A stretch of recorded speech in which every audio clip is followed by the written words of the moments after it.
Allow me to tell you a parable. It's a story about a mountaineer who dedicated his entire life to a single goal: to conquer the highest peak in the world, a summit no one had ever reached before. He sacrificed everything: family gatherings, relationships, the simple joys of daily life. Everything was focused on the day he would plant his flag on top of the world. And then, that day finally came.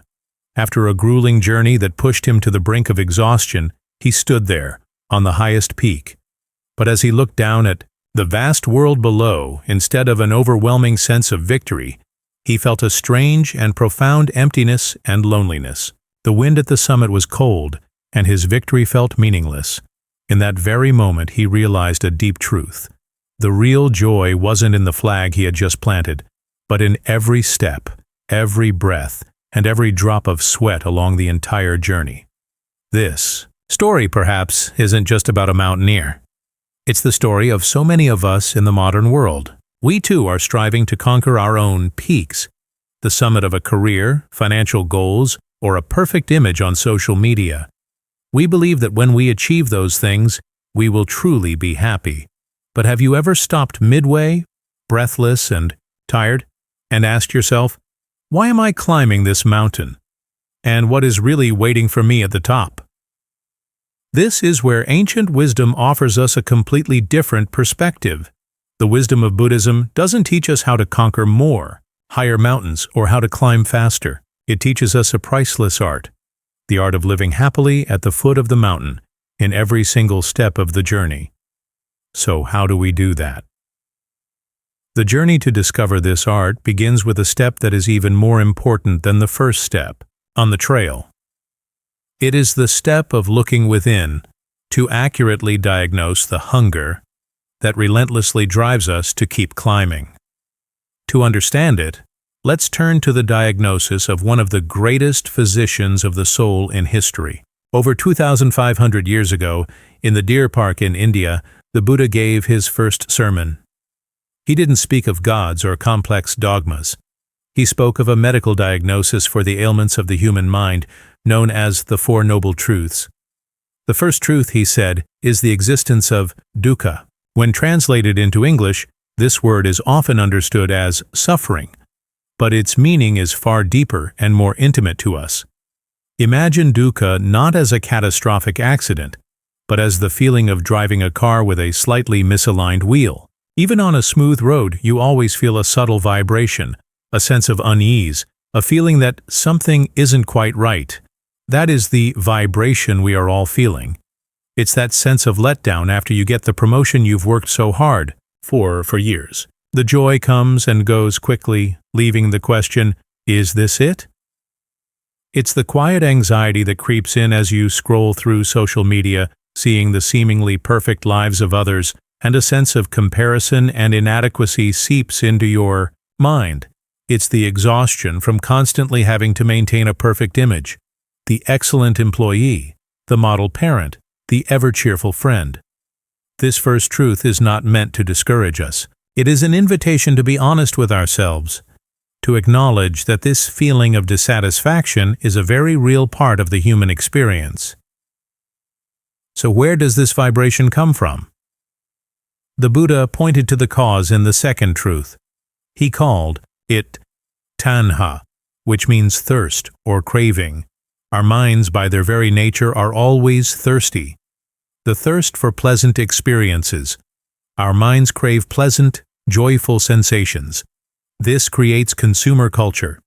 We believe a new car, a luxury, vacation, or a good movie will make us happy, but they only quench the thirst temporarily. And then it returns, sometimes even stronger. The thirst to become someone. This is the engine behind hustle culture. We crave to be successful, to be admired, to have a grand title. We cling to this idealized image of ourself, and we suffer when reality doesn't match up. This was the thirst of the mountaineer in our story, the thirst to escape from unpleasant feelings. We fear feelings of boredom, loneliness, and disappointment. So we find ways to escape, working nonstop, scrolling mindlessly on our phones, seeking fleeting pleasures. We crave a life without any discomfort, which is an impossible ideal. Hearing this, a part of us might think, "This sounds a bit pessimistic. This is a very common misunderstanding." Think about it. When you go to a good doctor, what do you expect? Someone who lies to make you feel better temporarily, or someone who accurately diagnoses your illness to provide an effective cure? The Buddha is the same. Looking directly at the truth of dukkha isn't pessimism, it's courageous realism. Realizing that your sense of unease isn't a personal failure, but a universal human condition with a clear cause, is the most hopeful first step on the journey to healing. And once the great physician has diagnosed the illness and its cause, what comes next? The prognosis of a possible cure. And the prescription for healing. This is where our journey enters a new, brighter chapter. The third noble truth that the Buddha discovered is this hopeful promise. The complete cessation of suffering is a real possibility. He called this state nirvana. When we in the West hear this word, our minds often conjure images of a heaven in the clouds, some mystical place after death. But the true meaning of nirvana is far more practical and attainable right here in this life. In its original language, nirvana means to extinguish or to blow out. Imagine our mind is being consumed by three toxic fires: the fire of greed, the fire of hatred, and the fire of delusion or misunderstanding. As long as these fires are burning, we will feel their heat, their anxiety. Nirvana is the cool, peaceful state of the mind when those three fires are extinguished. It is a state of profound peace, inner freedom, and a vast love no longer obscured by attachment. It is not a place to go to, but a state to return to. To visualize this journey, listen to the story of a person lost in a deep forest. At first, he panics. He runs without direction, screaming until he's exhausted. Darkness falls, and despair overwhelms him. He believes there is no way out. This state is like when we are submerged in dukkha, feeling trapped and helpless. But then, just as he's about to give up, he finds an old abandoned backpack. And inside it, there is a map of the forest. The map is not a magic spell that instantly teleports him out of the forest, but it does three things that are even more important. It gives him faith. The map confirms that an exit truly exists. Despair vanishes, replaced by hope. It gives him direction. Instead of running around in a panic, he now knows which way to go and what signs to look for. It gives him strength. With faith and direction, he has the courage to take the next steps, with purpose, even though he is still tired, and the path ahead is still long. That map, in Buddhist wisdom, is the fourth noble truth, the Noble Eightfold Path. This is the detailed prescription the Buddha left behind. It is not a belief system, but a comprehensive, practical guide for a mindful life. And the most important lesson here is this: peace is not a lucky gift bestowed upon a few. It is not something you get by winning the lottery or being born into perfect circumstances. It is a skill, like learning to play a musical instrument or training a muscle. It requires practice, patience, and a reliable map.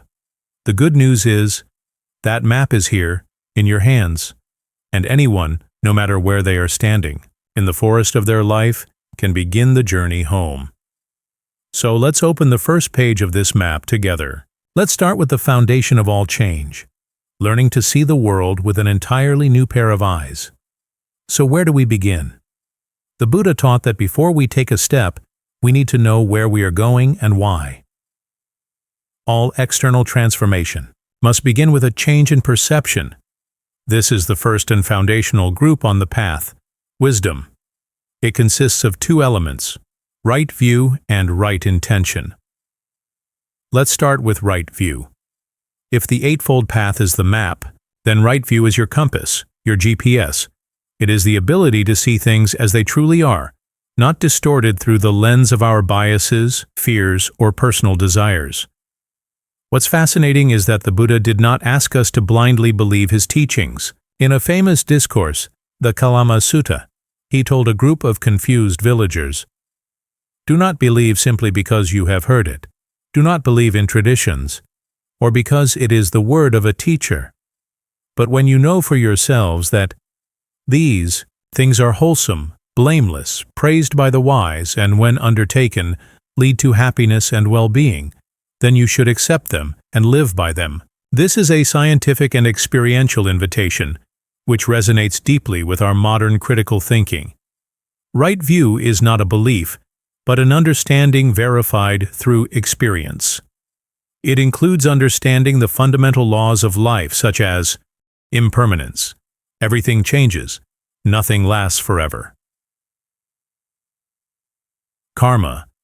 This isn't a cosmic punishment or reward. Karma is simply the law of action and result. Actions, words, and thoughts that come from wholesome intentions will bring about peaceful results. Conversely, those that come from unwholesome intentions will lead to suffering. It gives us tremendous power and responsibility over our own lives. No self. We are not a solid, unchanging I. We are a flow of experiences, emotions, and thoughts. Understanding this helps us to be less defensive, to take things less personally, and to let go more easily. The shift from wrong view to right view can be subtle, but has a massive impact. For example, when facing a failure at work, wrong view would lead us to ask, "Why did this terrible thing happen to me? I am such a failure." This is the view of a victim, leading to self-torment and helplessness. Right view helps us to ask, what lesson can I learn from this experience? What causes led to this result? And how can I act more skillfully in the future? This is the view of a learner, leading to growth and wisdom. Once our compass of right view is pointing in the right direction, we need the second element to start moving. That is right intention. This is the motivation, the why, behind every action we take. The Buddha taught that there are 3 types of right intention to cultivate. The intention of renunciation. This isn't about giving up your home or possessions, but the intention to let go of the attachments, cravings, and aversions that tire our minds. It is the choice of freedom over enslavement to endless demands. The intention of loving kindness. Cultivating the wish for all beings, including ourselves, to be well and happy. This is the antidote to anger, jealousy, and hatred. The intention of harmlessness, nurturing the desire not to cause any harm to any living being, whether through thought, word, or deed. This is the foundation of compassion. Imagine you are about to enter a very tense meeting with a colleague. Wrong intention might be, "I have to win this argument. I have to prove them wrong." This intention comes from the ego, and it will create tension and confrontation. Right intention would be, "May this meeting find the best solution for everyone involved. May I be able to listen deeply and communicate with kindness." This intention comes from loving kindness and wisdom, and it will ease the tension and open up the possibility of collaboration. A common mistake is to treat right view as a rigid, dogmatic system, a set of rules to be believed, and then we use our understanding to judge others. But the real lesson here is, right view is not a wall of dogma, but a flexible lens through which to see reality. It's like putting on a new pair of glasses. The world is the same, but your ability to see it clearly and navigate it skillfully has completely changed. Once our inner compass has been set correctly by wisdom, the next step is to ensure that our actions in the outer world are aligned with that new vision. How do we translate this inner clarity into our daily words and actions? That is what we will explore next on the path of ethical conduct. When we in the West hear the words ethics or precepts, we often feel a bit hesitant. We think of rigid rules, judgment, or prohibitions designed to please some powerful being. But in Buddhist wisdom, ethics are approached completely differently. These are not commands from the outside, but skillfully designed practices to reduce inner torment and external conflict. It is a form of mental hygiene. Living ethically isn't about becoming a good person by someone else's definition, but about creating a peaceful and regret-free life for yourself. We often don't realize that our words have such immense power to create or destroy. Right speech is the art of using that power skillfully. It's not just about not lying, but also not speaking divisively or gossiping behind people's backs, not speaking cruelly or rudely to hurt others, not engaging in useless chatter or constant complaining. I invite you to try a little experiment. The 24-hour no complaint, no gossip challenge. For one day, commit to not saying a single complaint about work, the weather, or anyone. At the same time, when a conversation turns toward speaking ill of others, choose to remain silent or skillfully change the topic. Observe. How many times during the day do you feel the urge to break the rule? How does your mind feel at the end of the day? How have your conversations changed? You might be amazed at the peace and clarity it brings to your mind and your relationships. Right. Action is the extension of the intention of harmlessness into the physical world. It's about actions that protect the life and happiness of ourselves and others. In modern society, one of the most powerful ways to practice right action is through conscious consumerism. Before you buy something, pause for a moment and ask, how was this product made? Does it harm the environment? Does it come from the exploitation of other people's labor?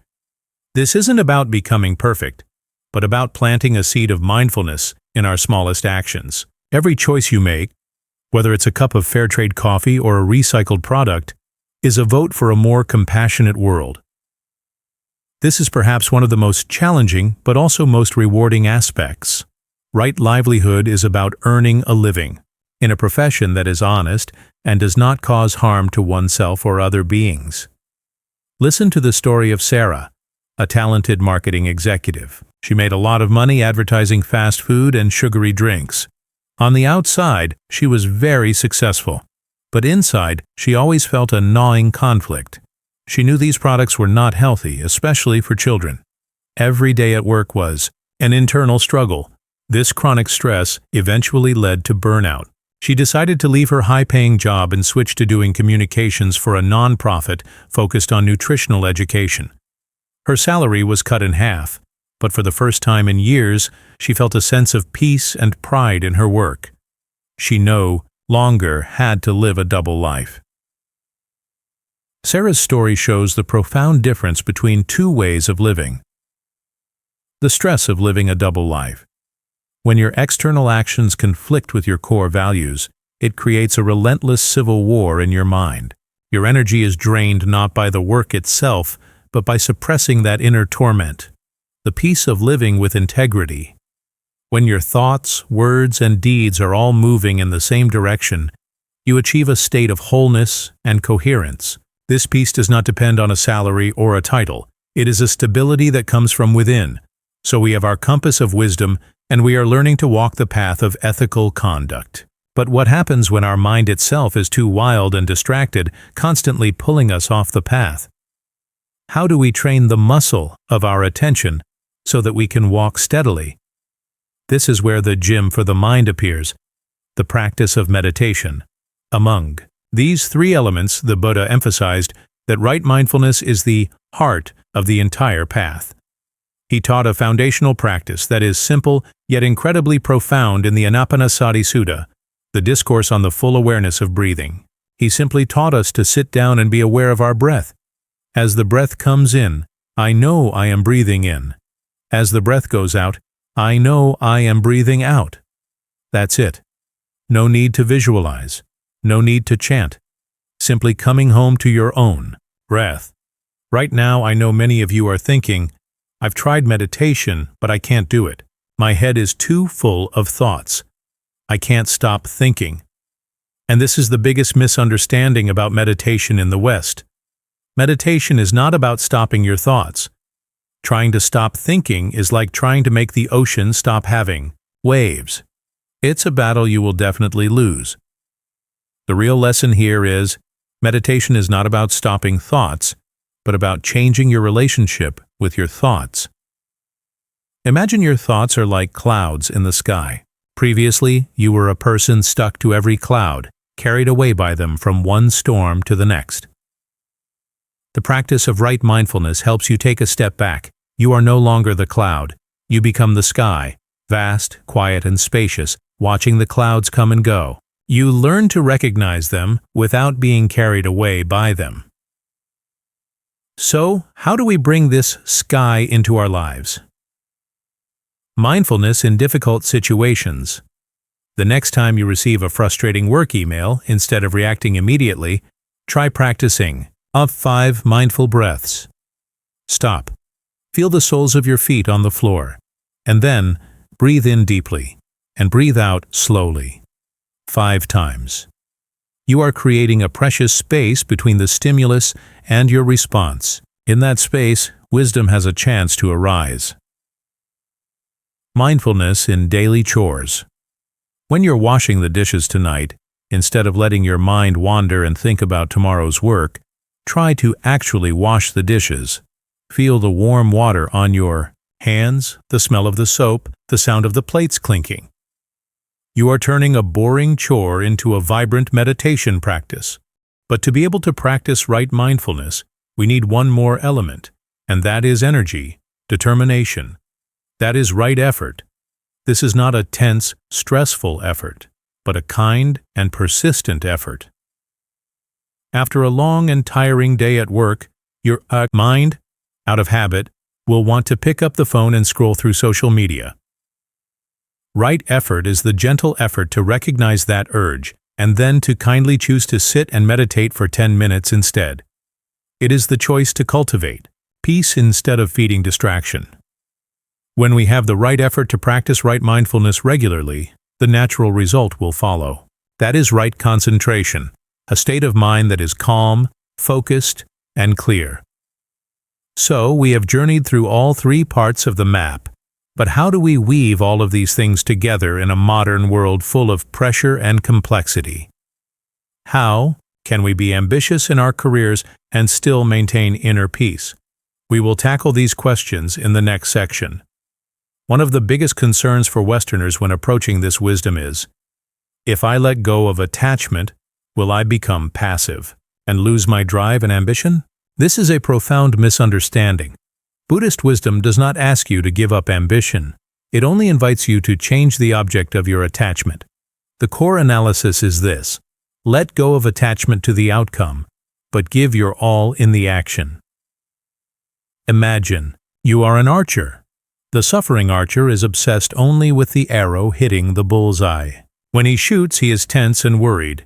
If he hits, he is ecstatic. If he misses, he is tormented and angry. His happiness is completely dependent on the result. The mindful archer also wants to hit the bullseye, but his focus lies elsewhere. He concentrates 100% on the process, the stability of his stance, the rhythm of his breath, the softness as he draws the bowstring, and the decisiveness as he releases the arrow. He finds joy and excellence in the act of archery itself. Once the arrow has left the bow, he knows that the result depends on factors he cannot control, like a sudden gust of wind. Therefore, he lets go of attachment to the result. His peace comes from knowing that he did his best in every moment. It's the same in your career. Be the mindful archer. Pour your heart into the work, into the process, into bringing value. But let go of your attachment to whether or not you get the promotion, whether or not you receive recognition. When you do that, you can be both ambitious and diligent, while still maintaining peace in your heart. The theory is great, but when your child is throwing a tantrum, or your partner says something that pushes all your buttons, where is right speech and loving kindness then? This is when the practice becomes most valuable.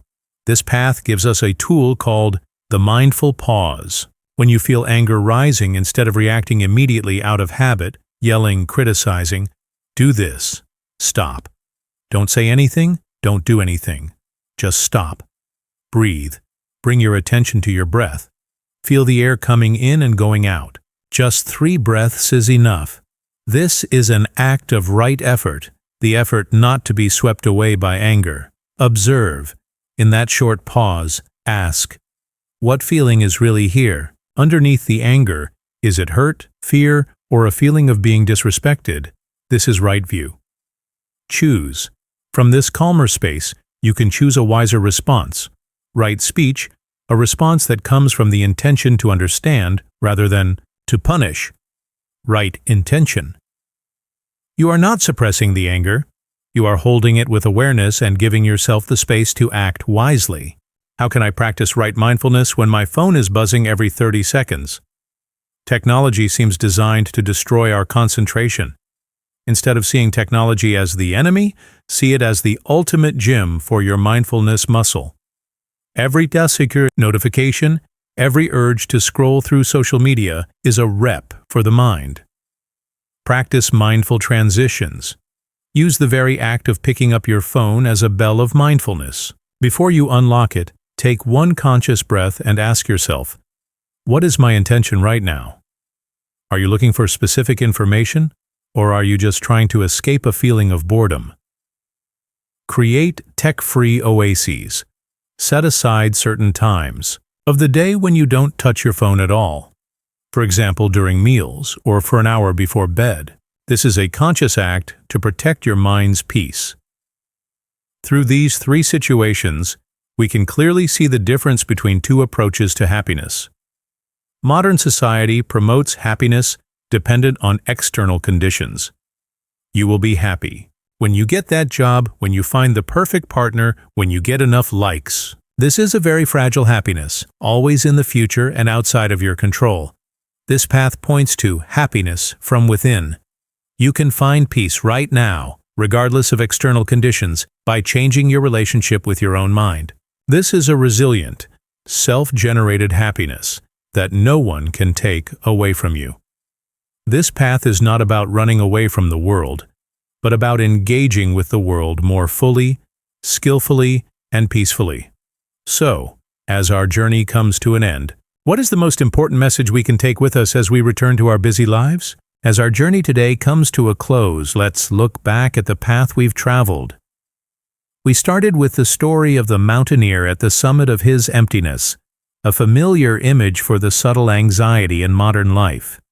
Then, like a physician of the soul, the wisdom of the Buddha helped us diagnose that feeling not as a personal failure, but as a universal human experience called dukkha. We discovered its cause comes from the relentless thirst of the mind, and most importantly, we were given hope that healing is entirely possible, and a detailed map to make that journey, the Noble Eightfold Path. This map is a priceless gift, but the greatest gift, the final teaching that the Buddha left for humanity, is not on the map itself. It is said that before he passed away, his disciples were crying and asked him, "When you are gone, teacher, who will we take refuge in?" And he answered with these final powerful words, "Be a lamp unto yourselves, be your own refuge, seek no other refuge." This is the core message I want to leave with you today. All of this wisdom, this map, is not for you to worship or believe in blindly. They are tools, fingers pointing at the moon. But you must look up for yourself to see the moonlight. The light, the peace, and the wisdom you are searching for are not in the Buddha, not in this video, or in any other teacher. It is already inside you.